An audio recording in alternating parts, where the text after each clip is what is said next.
I'm late. I had to stop by the Wax Museum again and give the finger to FDR.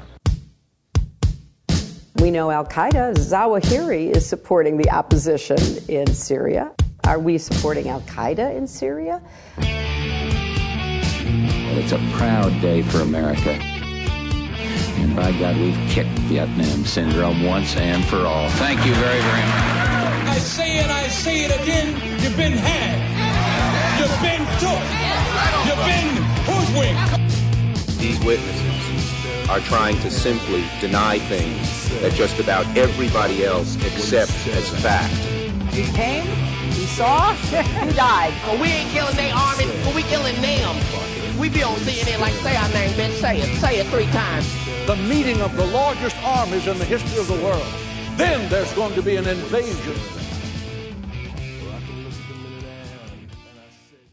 All right, you guys, introducing James M. Dorsey. He's a senior fellow at the S. Rajaratnam School of International Studies and co-director of the University of Würzburg's Institute for Fan Culture and co-host of the New Books in Middle Eastern Studies podcast, and he's the author of The Turbulent World of Middle East Soccer. And that's also a blog of his as well. Here he is at the great Jim Loeb's blog, Loblog, hosting a guest piece here, The Battle for Iran. Welcome back to the show. How are you doing? I mean, not back to the show. Welcome to the show. How are you doing? It's a pleasure to be with you. I'm doing fine. Great. Appreciate it. Hope it. you are well. All right. Thanks for joining us here. So there's a battle for Iran policy inside the U.S. government and between the allies. I don't know how much of a battle it is between the allies. Saudi, Israel, and the U.S. all have their interests here. The JCPOA is not all the way dead, but looks like it's headed that way. America's out, of course. And then you're reporting here that there have been violent attacks by separatist groups in the east of the country, which reminds me of the George W. Bush years when it turned out it was Mossad posing as CIA backing the group Jandala there committing attacks against the Iranians. And, of course, there's been a lot of escalated rhetoric against Iran inside the government and different reports about working groups on coming up with excuses for conflict and protests held by the Pahlavi faction and all kinds of action with the MEK holding their big convention and Rudy Giuliani speaking there, acting as though Myram Rajavi could be the new president of Iran someday and maybe someday soon. So it seems crazy, but I don't know. Where do you think we are exactly on the Trump administration's path to war, actual war with Iran, James? Well, first of all, what you have is a series of incidents over the last year or two, both on the western side of Iran, where the Kurds live, as well as on the border with Pakistan. Mm-hmm. Now, to be clear, there are indigenous groups that are genuine, that have gripes with the Iranian regime and are fighting their own battles. You have a history, however, certainly on both ends, actually, of foreign powers supporting various of these groups. In the case of the Jundallah, it actually is not clear that it was not the United States. The key figure in that was a New York police, so New York Transport Authority detective, who was the key intermediary with the group. What you have going on now is two things. You have a debate within the Trump administration on whether the goal of a hard line towards Iran is to get a change in policy, a change in Iranian behavior, or whether this is really about regime change. And if it is about regime change, then the question is, what's the strategy?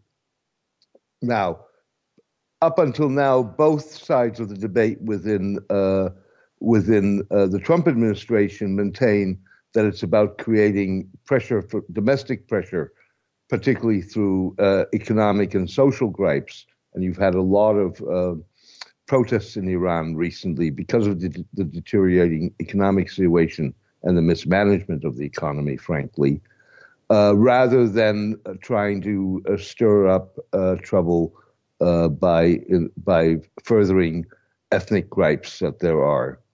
However, within that debate, you have people like John Bolton or Rudolph Giuliani, who have clearly sided with an opposition group, the Mujahideen al-Khalq, who have a very checkered past. They killed Americans in the 70s. They were declared a terrorist organization by the United States and various other governments, and only delisted in 2012. And they have very little domestic Iranian support, primarily because during the Iran-Iraq war in the 1980s, they had sided with the Iraqis and have had a camp there. And that's a group that propagates violent overthrow of the regime in Iran. And Bolton, Giuliani, and many other former American officials have backed that call. Now, on the other end of all of this, you have the Saudi-Iranian rivalry in the Middle East that has become much more tense with the rise of Mohammed bin Salman, the crown prince. And the Saudis have done two things. They have drafted plans to support ethnic disturbances, ethnic unrest on the Iranian side of the Pakistani border. Both sides of the borders are populated by a group by the Baloch, which is an ethnic group. And you've had a lot of Saudi money going into virulently anti-Shiite religious seminaries along the border. Now, having said that, this is all stuff that is creating building blocks. It's on a drawing board. It has not been taken off the drawing board, to the best of my knowledge, and turned into policy, at least not as yet.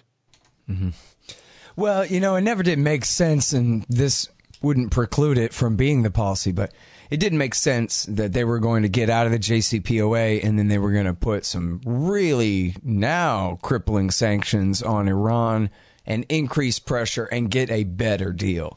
They already had a pretty damn good deal, and it seems like they must have known that the politics of the situation inside Iran in reaction to the withdrawal from the JCPOA, et cetera, would be that we can't deal with these guys and that it'll be virtually impossible for Rouhani to deal. He might not even survive as the president after this debacle, right? He might be replaced by another Ahmadinejad. Well, first of all, I think it's questionable whether this is going to really lead to change.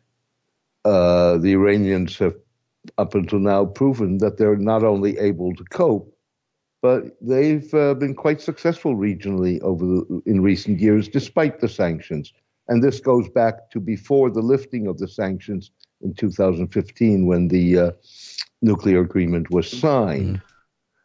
Where this is going to, that's one. Two, what the Trump effect has been, even before the American withdrawal from the JCPOA, from the nuclear agreement, is that up until now, Iranian public sentiment was negative towards the American government, but not negative towards America and Americans as such.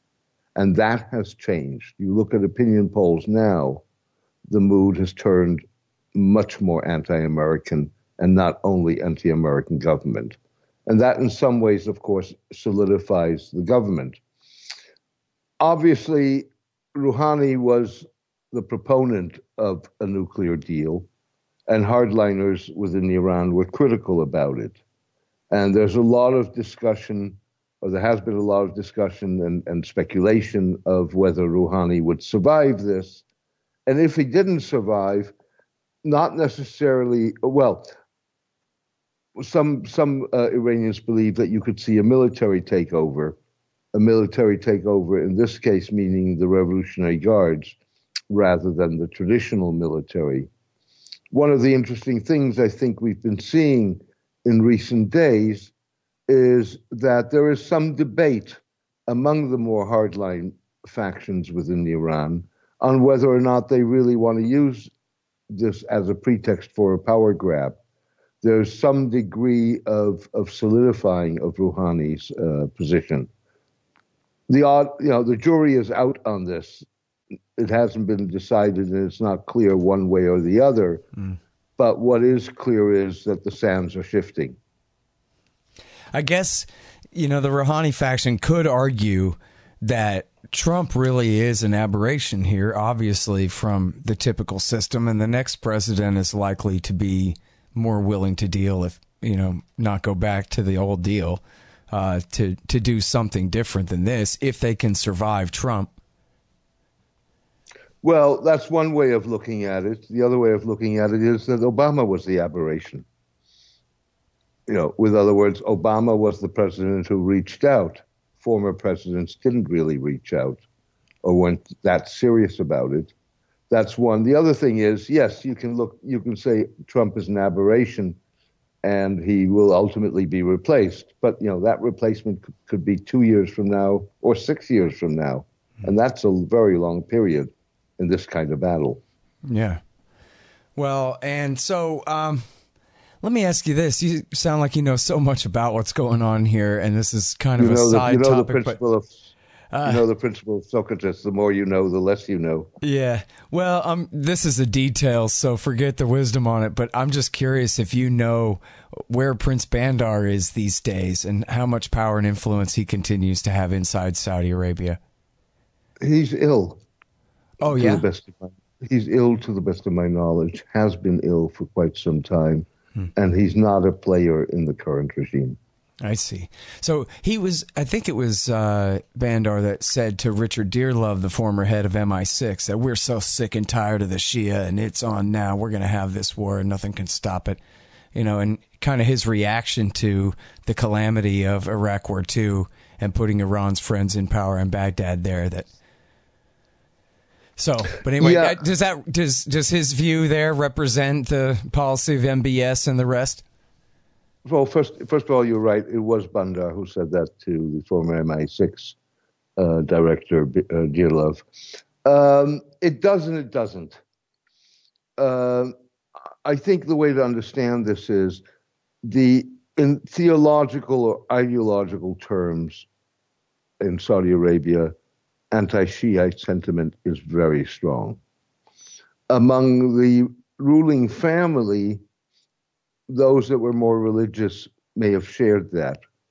But for the ruling family as the government or the ruling power, the anti-Shiite element really was one of geopolitics, because Iran is Shiite, rather than an ideological one. Mohammed bin Salman has made some very stark statements on Shiites, but by and large, he's started to back away from that. For one, look at Iraq. Saudi Arabia, for the first 13 years after the U.S. invasion of Iraq in 2003, did not have diplomatic relations with Iraq. In the last 2 years, Saudi Arabia has embarked on a charm and win hearts and minds campaign. It is investing heavily in Iraq. Shiite leaders have visited Riyadh. They played a football match that broke a lot of ice, and they're putting if I recall, it's $100 million, but don't hold me on the figure. But what is supposed to be the world's biggest stadium, they're building that in Baghdad. So there's been an outreach without question.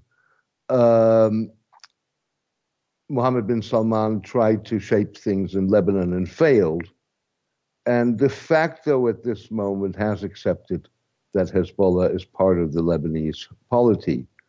So it's really a mixed bag, and it's something that's very fluid. But I think that some of the stark anti-Shiite rhetoric that we've seen, and is starting to change. And by the same token, they cracked down very brutally on Shiite protests in the eastern province of Saudi Arabia. But at the same time, you're seeing a degree of outreach towards the Shiites and investment in Shiite areas of Saudi Arabia on a scale that you haven't seen before. Mm. All right, hang on just 1 second. Hey, guys, here's who sponsors this show. Mike Swanson and his great investment advice at wallstreetwindow.com. He's actually posting some stuff at the Libertarian Institute website now. Really great stuff. The great Mike Swanson. And he's also the author of the book, The War State, which is a really great history of the rise of the new right military-industrial complex after World War II in the Truman, Eisenhower, and Kennedy eras. You'll really want to look at it. The War State by Mike Swanson.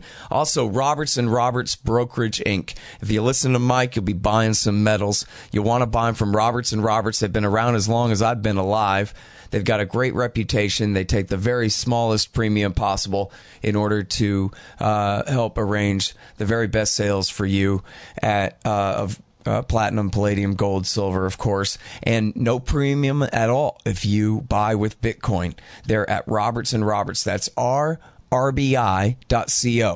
rrbi.co for your precious metals. There, as I mentioned before, Zencash. Zensystem.io to learn all about this great new digital currency, and which is also a secure messaging application and document transfer device and all the rest there. Learn all about it at Zensystem.io.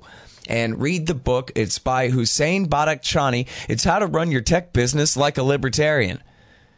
That's not the title. The title is No Dev, No Ops, No IT. Those are all one word each, if you take my meaning. No Dev, No Ops, No IT by Hussein Badakhshani. It's really great. And check out libertystickers.com for all your anti-government propaganda. I made up most of them. And, yeah, that didn't work out with the new website I kept promising you. But now supposedly someone else is promising one. So I guess we'll see if we ever get a new website. But there's still a lot of great anti-government propaganda, and you could buy it at libertystickers.com. Now, one more thing. Check out scotthorton.org. We've been having some server problems, but otherwise, scotthorton.org is a great-looking new website, as you can tell. And if you want a good 2018 model website for your business or for whatever you're doing, your opinions, check out expanddesigns.com, the great Harley Abbott over there. And if you go to expanddesigns.com/Scott, you'll save $500. Now, I know Saudi has a lot more powerful military than the Iranians do, and they have the Americans to help them if it came down to it, but they have a lot to lose in a war with their very close neighbor, Iran, and including future relations after the war, and how things are supposed to work out after that. They backed Saddam in the 80s, but they didn't outright pick a fight with Iran then, and it seems like there are a lot of disincentives for making things that much worse, but what do I know about how they look at things? Well, it's unlikely that they really want a direct confrontation. Also, keep in mind, on paper, they have a much stronger army. That doesn't mean that they have a much stronger army when it comes to a real battle. The Iranian military, whether it's the traditional military or the Revolutionary Guards, is far more battle-hardened than the Saudis are. Saudi performance in Yemen has been abysmal and really been hardly on the ground, and particularly mostly in the air. And the number of weddings, funerals, and other things that have been hit is significant, which says something about the accuracy of the Saudi Air Force. Over and beyond that, the way you're framing it is that you would have a classic battle. The Iranians are masters at asymmetric warfare. If we're talking about Iranian behavior, we're talking about asymmetric warfare. So, with other words, in some ways you could argue that Israeli and Iranian defense strategy is not that dissimilar, in the sense that both of them want to fight their battles as far away from their own borders as they can. It's a very forward defensive strategy. In the Israeli case, that's preemptive strikes. In the Iranian case, it's proxies. Whichever one it is, the Saudis are not prepared for a proxy war. They're not prepared for an asymmetric war. So leaving the factor of U.S. aid aside, and if you had a direct war, other parties getting drawn into it, strictly Saudi Arabia, Iran, I think the jury is out on who would win that one. Yeah. Well, America has a lot of assets in the region, too, right there within missile range. I mean, in the sense of, I don't know exactly, how the textbook calls this in terms of asymmetric warfare, but basically keeping your infantry home, but shooting a giant barrage of missiles at the Bagram Air Base and at bases in Kuwait and Qatar and Bahrain, and in Iraq, where America's embedded with Shiite forces still there. I guess they'd have to withdraw a little bit. There are two things to keep in mind. First of all, if you look at Iranian responses to multiple crises, whether it is the U.S. withdrawal from the nuclear agreement, whether it is how they respond to domestic protests, or whether it is how they respond to Israeli actions against Iranian targets in Syria, on all three counts, the Iranians have been very restrained, which basically means for the Saudis, or for that matter, the Americans, to initiate a war, they're really going to have to find a pretext. Mm-hmm. Well, it sounds like maybe they're trying to create one. And I mean, what you talk about in your article here, I'm sorry, do you name the Kurdish group where there's some attacks going on? Is that the PJAK there still? No, I didn't name the Kurdish group. I mean, there are various groups involved on the Kurdish side. But the other point back 11 years ago, it was PJAK and Jandala. Yes. That was the redirection. The Seymour Hersh article. Jandala were the Baloch, not the Kurds. Right. Yeah. Over on the other side. But PJAK in the west and the Jandala in the east. But on the Baloch side, there are various groups involved too. Not all of them Baloch as such. You think this is the CIA behind most of this? Look, not at this point. I think that, I'm sure the agency's aware of it, but I don't think that either in the U.S. or Saudi Arabia there is a decision to take it that way. What I do think is that there is active thinking about it, and that certainly in the Saudi case, building blocks have been put in place.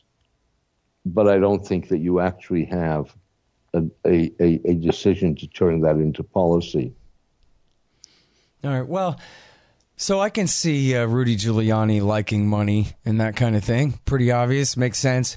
But do you think that there's really a conversation on the National Security Council where these people could possibly, even within the realm of possibility, convince themselves that they could do some kind of coup and put Myram Rajavi and the MEK in power in Tehran? Your guess is as good as mine. I mean, Trump apparently needed to be convinced that he shouldn't invade Venezuela. Look, I think that there is a faction in the United States that includes people who are in the administration who have long advocated military intervention in Iran. I think that would be a disaster beyond the fact that it simply would be a wrong approach. Mm-hmm. But I think that there are people that seriously believe that. But there are people who are as critical of the Iranians. And, you take someone like Mattis, the defense secretary. He has a personal gripe. It was his men, or he believes that some of his troops who were killed in Afghanistan were killed with the support of the Iranians. Whether that's true or not is besides the fact. He certainly believes that, and he has said to people, "I'll take you to Arlington and show you their graves." Now, he's someone who has an equally, in many ways, a more personal gripe than a John Bolton does, for whom it is political and ideological. Yeah, but I think, you correctly as someone. Yet Mattis is someone who does not want a military intervention. Right. Well, but see, you correctly assume that any real attempted coup would lead to a war, but that's skipping a step, right? Like, I think the question is whether they think they could do in 1953, which is what it seems like they're trying to do with support for groups or, possible support for groups and all these sanctions. They're trying to destabilize, and they tell each other, just like they do with North Korea, oh, the regime's going to fall any time now, kind of thing, right? Well, I think you're right that there is this notion that the regime is teetering and it's about to fall, which I think is wrong. I don't think that we're looking at a simple copycat of 1953. What I think that we're looking at is increased economic pressure in a situation that they view as already very tentative because of the protests that have gone on. Whether it was the protests in December, January that you had, or whether it was the more recent protests, and those protests are very different, by the way, but nonetheless, as well as protests that are regional because of water shortages, for example, that they think that with the right amount of increased economic pressure on the country will gel into an overthrow of the regime. Maybe not 1953, maybe 1979. Mm-hmm. Fact of the matter is that if they think that I don't see an immediate leader for that. In 1979, you had Khomeini, and Khomeini was popular. In 1953, you had a coup scenario, so it wasn't about popularity, but you had the Shah. If they think today that either Reza sitting in Virginia or the Mujahideen al-Khalq are people or groups that have any significant following in the country, I think they're wrong. Yeah, I mean there is without question a quest for change within Iran. They've had 40 years of this regime, and they're not getting results in social and economic terms. But that does not necessarily mean that they really want a radical regime change. A lot really want policy change. And it doesn't mean, the Iranians look at the rest of the Middle East. They look at Syria. They look at the fallout of the 2011 popular Arab revolts that you had that initially toppled 4 leaders. And they look at the mess that you have in Egypt, in Lebanon, in Yemen, in Libya. And they don't want a repetition of that in Iran. Mm-hmm. Well, but so if, the Americans, this pressure, if they can't, well, let's assume for the sake of argument, they don't really believe that they could put Rajavi on the throne there or anything like that. They know they don't want a war. It doesn't make sense. It's hard to believe that they believe that increased pressure is going to lead to a better JCPOA. So is there really an end other than just keeping John Bolton quiet and appeased for a while? Or what do you think is the point of this? The Americans seem in general to believe in the magic of sanctions. And sure, you can point to South Africa, but there aren't that many examples where you can point to sanctions really having worked. They didn't work in Iraq. And the sanctions devastated that country. So I think it's much, the belief is much broader than just Iran. It's a belief that you can coerce. And Trump, if the Venezuela story is correct, improves anything, he seems to have an even more naive view of the ability to coerce and use force to coerce. The record shows that most military interventions have backfired. It took Iraq a decade to get back on its feet, if you believe that it's back on its feet now.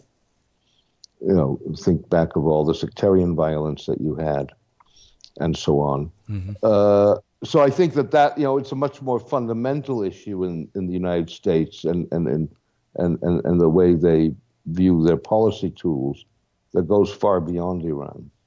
Yeah. All right. Well, listen, thank you very much for your time on the show today, James. I really appreciate it. Okay. Good luck with it. All right. Thanks very much. All right, you guys, that is James M. Dorsey, Senior Fellow at the S. Rajaratnam School of International Studies, co-director of the University of Würzburg's Institute for Fan Culture, and co-host of the New Books in Middle East Studies podcast. He's the author of The Turbulent World of Middle East Soccer. That's a blog and a book, and more. Find this very important article at Loblog, the great Jim Loeb's blog, loblog.com. The Battle for Iran, Policy or Regime Change? All right, you guys, and that's the show. You know me, scotthorton.org, youtube.com/Scott Horton Show, libertarianinstitute.org, and buy my book, and it's now available in audiobook as well, Fool's Errand, Time to End the War in Afghanistan. Hey, it's endorsed by Ron Paul and Daniel Ellsberg and Stephen Walt and Peter Van Buren and Matthew Ho and Daniel Davis and Anand Gopal and Patrick Coburn and Eric Margulies. You'll like it. Fool's Errand, Time to End the War in Afghanistan. And follow me on Twitter at Scott Horton Show. Thanks, guys.